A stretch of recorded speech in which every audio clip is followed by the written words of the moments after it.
On a la possibilité de lire quelques lignes du discours d'investiture de Roosevelt en mars 1933. C'est quand même une année, si j'ose dire, fatidique.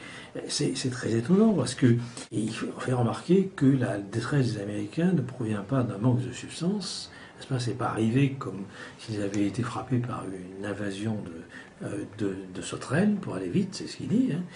Ça s'explique par je cite, cela s'explique tout d'abord par le fait que les dirigeants qui président aux échanges des biens de l'humanité ont échoué, de par leur obstination, leur propre incompétence, et qu'ils ont admis leur échec et abdiqué. Les pratiques des agents de change, sans scrupules, sont dénoncées devant le tribunal de l'opinion publique et rejetées par les hommes de toute la race.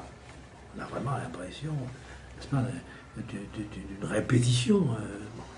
Et plus loin encore, je crois que c'est très important, il prend justement la question de la finance et il dit, face au manque de crédit, donc les financiers, n'ont rien proposé d'autre que de prêter davantage d'argent. Privés de l'attrait du profit grâce auquel ils incitaient nos concitoyens à les suivre dans une fausse voie, ils en sont venus aux exhortations, plaidant l'alarme à l'œil que sera établie la confiance.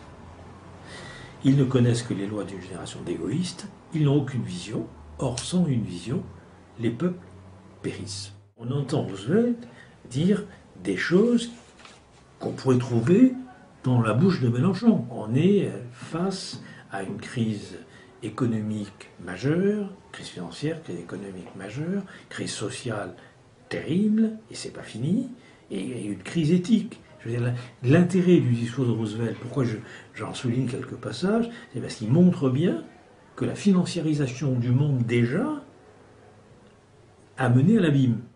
Surtout que quand même la solution trouvée par Roosevelt, c'est quoi?